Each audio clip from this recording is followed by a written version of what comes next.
Hello and welcome to MD Speed Shop HQ. So it's the 2nd of December. That's me done for the year. No more work. So plenty of time to get on with my own stuff. It's just deciding what to do first really. Been out for a test ride on this today. The exhaust is really good. I'm happy with the sound and it didn't fall off. So that's always a bonus. There it is down there. Lovely jubbly. Yeah, so I've took the front cover off of the glove box, and that is over here, and I'm gonna get that ready for paint. I'm gonna do something with that, do some airbrushing maybe, I'm not sure, just tinker around, see what comes out, and I'll keep you guys updated. Right, back again, bit of a change of plan. I'm not going down the paint route. I've decided not to paint nothing. I'm just going to do vinyl graphics instead. A little bit easier, allows more time to do other stuff, and it's cold in here, so the cutter's doing its thing over there, so excuse the noise. This is how far I've got so far. Little something on the side of my scooter. Did the glove box cover just there, so I decided to go with a wrap.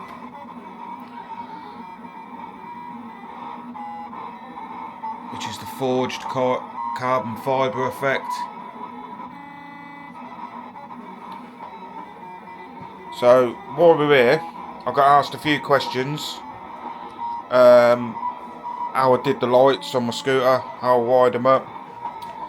So the route I like to take is I like everything to look factory as best I can. So there's the work there. Wires go down up through the nostril. So how these work on this scooter, which is the way I like to do it, is through the Heeltech Thunderbox. Great bit of kit. It protects your electrics, you don't get no issues.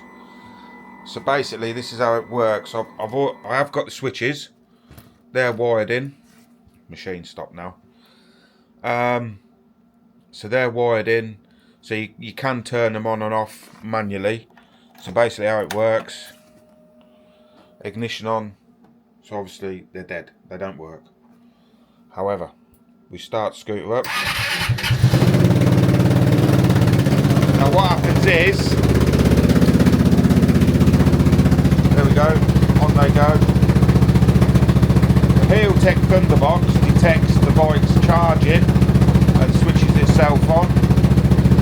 We turn the scooter off, it will detect it's no longer starting, and it will shut the lights off. There we go. Or you can use the switches, so choice is yours.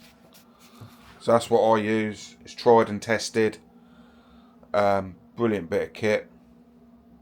So that's the answer to that question.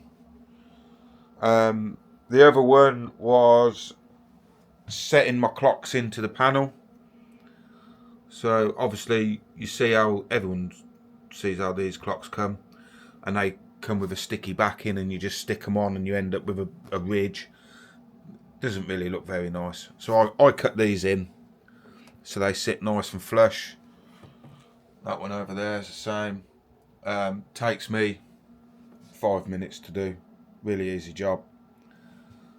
Same with the switches, they're all cut in, so again they look as factory as possible. On this one, up underneath here, there's two holes that don't get used on this because I haven't got a screen fitted.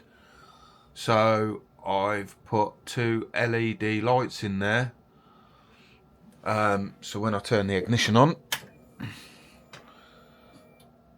it lights up. And then I can see the clock at night. Obviously I decided to go with the green. You can have any colour you want, but it does work. It does make a bit of a difference. So there we go. Now, as you all know, I don't work December. 11 months of the year is enough for me. So I'm just off in the motoring home for a few days. When I get back, this one here is having its first service, which I am going to do myself. As for the warranty, well, we all know that these scooters that came from MotoGB when they were super duper discounted, the warranty don't really exist. We all know that. Lucas Distribution are honouring parts only, not labour. That I've had from the horse's mouth. So, do you know what? I'll just not worry about the warranty. What's the point? It should be alright. So what I'm doing next week, I'm going to be doing the first service on this. And I'm going to do the headstock bearings, which we all know they have an issue with. So I can show you what I do there to prevent the headstock bearings from failing. That one's been done. Pretty much as soon as it came out the box I did that one. This one has done, I have no idea the mileage. No idea whatsoever. What's it done? 329 miles. So we should still be okay. But what I'm going to do, I'll strip that down and I'll show you guys what I find and what I find on most of them. So as I see it is how you will see it. It might be fine. I don't know. But I'm going to strip it down and have a look anyway, because I don't want to be replacing the headstock bearings at 2,000 miles and having notchy steering. So there you go. That's what I've been doing. So next video next week is going to be first service, headstock bearings, and I might have something else coming. I have got another injector coming for this. So if that's here next week, that'll be getting fitted and tested and see how that goes, see what difference that makes. That could be possibly something I'll be selling next year. Right, we'll see how it goes. Catch you later.